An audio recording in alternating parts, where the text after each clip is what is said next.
Depuis plus de 60 ans, l'ONG Amnesty International défend les droits humains partout dans le monde et la première partie de l'année 2023 a eu son lot de victoires. Bonjour à tous, bienvenue dans le MAG sur Sensation. Aujourd'hui, je reçois Flavie Critier, membre d'Amnesty International à Mont-Saint-Aignan. Bonjour. Bonjour.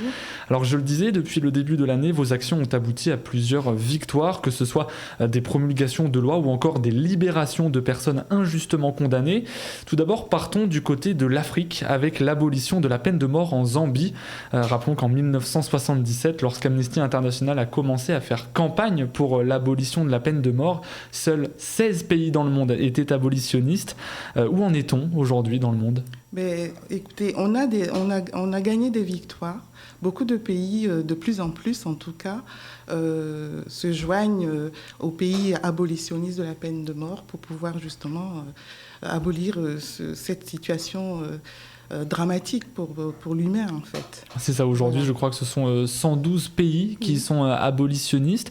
En Afrique, encore beaucoup de pays pratiquent toutefois ce châtiment. En quoi l'abolition de la peine de mort en Zambie constitue une avancée, un espoir pour le continent africain ? Surtout dans la partie de l'Est de l'Afrique, surtout, où encore on espère que l'abolition de la peine de mort en Zambie va donner aussi un coup de pouce à d'autres pays de l'Est pour pouvoir supprimer justement cette peine de mort qui est une non-justice en vérité pour les personnes. C'est ça, parce que pour l'instant, la Zambie rejoint donc l'Angola, Maurice, le Mozambique, la Namibie et les Seychelles ainsi que l'Afrique du Sud qui ont tous aboli la peine de mort. Pour vous, c'est un exemple pour les autres pays africains ? Oui, c'est un exemple à suivre, bien évidemment. En plus, en ce qui concerne la Zambie, c'est le 25e pays d'Afrique en fait à abolir. Donc ça veut dire qu'il y a encore beaucoup de travail à faire sur ces questions. Il y en a qui ont la peine de mort, mais qui ne l'appliquent pas vraiment encore. Donc il y a aussi ce travail à faire pour qu'ils arrivent à cette abolition légale, législative, définitive. Alors concrètement, quel a été le rôle d'Amnesty International dans l'abolition de la peine de mort en Zambie ? Amnesty fait partie d'une grande coalition sur la peine de mort. C'est un sujet à notre cœur. Et c'est vrai que nous avons fait plusieurs rapports sur l'état de droit en Zambie, notamment sur la liberté d'expression qui était utilisée, enfin en tout cas, par exemple, grâce à cette abolition, le président a aussi annulé une loi pénale qui supprime cette loi qui est la diffamation contre lui-même, contre le président, parce que c'était utilisé un peu pour pouvoir museler les journalistes et les personnes qui pouvaient critiquer le gouvernement d'une certaine façon. Et donc, ça veut dire qu'on a un vrai progrès qui se met en place là, notamment, donc la liberté d'expression va être respectée désormais. Ça veut dire qu'on ne va pas condamner des gens parce qu'ils ont pu exprimer leur voix et en tout cas qu'ils ont défendu aussi des personnes. Toujours en Afrique, en République démocratique du Congo, cette fois-ci, le journaliste et militant au sein du mouvement citoyen Lucha Elias Bizimungu a été libéré cette année.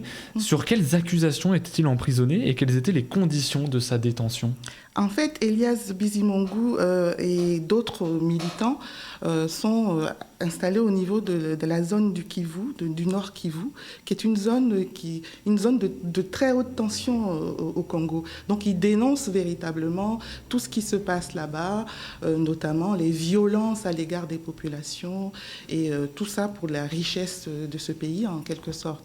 Donc, c'est toutes ces dénonciations qui sont faites par ce défenseur des droits à travers la lucha, qui ont fait l'objet d'une arrestation arbitraire. Simplement, on a fomenté des causes de leurs interventions pour pouvoir les mettre en prison. On a fait des fausses pièces et on les a enfermés en prison. Et il se trouve qu'effectivement, King Massimobo a été libéré dernièrement. Il en reste encore, mais ça donne de l'espoir pour les autres. Tout à fait, parce qu'évidemment, j'imagine que la libération d'Elias Bizimungu est pour vous une grande victoire, mais vous l'avez dit, ce n'est pas le seul militant à être enfermé. En République démocratique du Congo, toujours, c'est King Mwamizio qui est toujours incarcéré, par exemple. Est-ce que vous êtes optimiste concernant sa libération ? Oui, on peut l'être. À Amnesty, on est toujours optimiste, malgré toutes les annonces, toutes les alertes que nous faisons, qui sont très très dur en fait. Mais on est optimiste parce que la pression qui est faite dans le monde sur les gouvernants, à travers toutes nos pétitions, à travers toutes nos lettres qu'on envoie même aux prisonniers politiques, à toutes ces personnes qui sont incarcérées injustement, font véritablement pression sur les institutions et les gouvernants. Et on est optimiste, on est toujours optimiste. Et Flavie Critier, d'autres libérations ont eu lieu cette année. En Turquie, 4 des 11 défenseurs des droits humains condamnés en juillet 2020 ont été libérés. Parmi eux, 2 membres fondateurs d'Amnesty International Turquie. Est-ce que l'on peut parler d'anciens prisonniers politiques donc ? Oui, on peut le dire parce que M. Taner Kilic a été président honoraire de Amnesty en Turquie.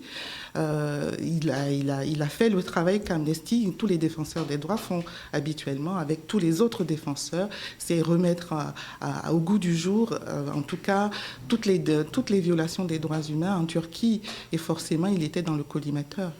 Alors je rappelle que toutes ces personnes ont été libérées car leurs condamnations ont été annulées. En Iran maintenant, le Belge Olivier Van de Castille a lui aussi retrouvé sa liberté après plus d'1 an de captivité. Plus généralement, comment Amnesty International peut-elle lutter contre la torture et les arrestations arbitraires ? Mais c'est en mettant en lumière justement les pratiques des gouvernants concernant la torture. Il faut savoir que la torture, elle est interdite par la Déclaration des droits humains, elle est interdite par différentes conventions auxquelles sont partis tous ces pays-là. Et c'est aussi vraiment un des enjeux. Parce que derrière la lutte pour l'abolition de la peine de mort, il y a aussi la torture.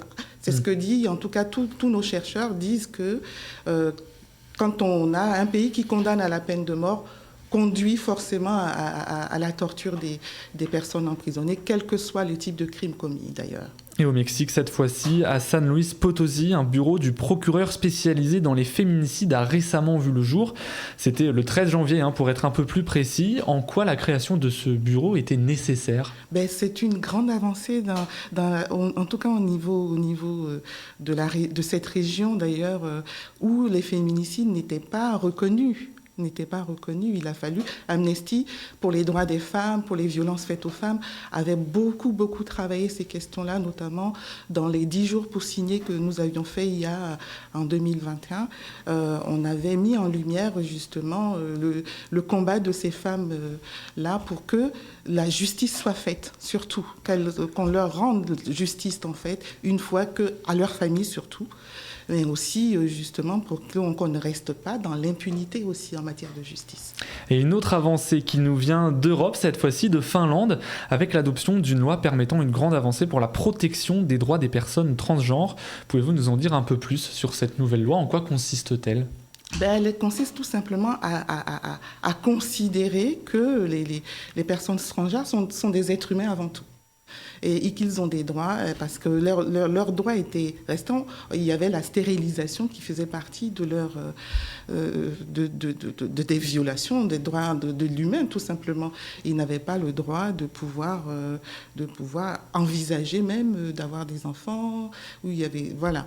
Et aujourd'hui, on est content que la Finlande ait évolué sur la question du genre et aussi sur les LGBTQI+, également. Et toujours donc selon les personnes LGBTQI+, le 21 juin dernier, l'Estonie a légalisé le mariage pour les personnes du même genre. Où en est-on en ce qui concerne le mariage homosexuel dans le monde ? En ce qui concerne le mariage homosexuel, on a vu que la France, ça faisait à peine 10 ans là, que la loi Taubira a pu permettre en France, en tout cas de légaliser et de donner un peu justement de ce droit pour tous à toutes les personnes homosexuelles. On a de vraies avancées. On a des avancées sur la question du genre, la question homosexuelle, sur les droits.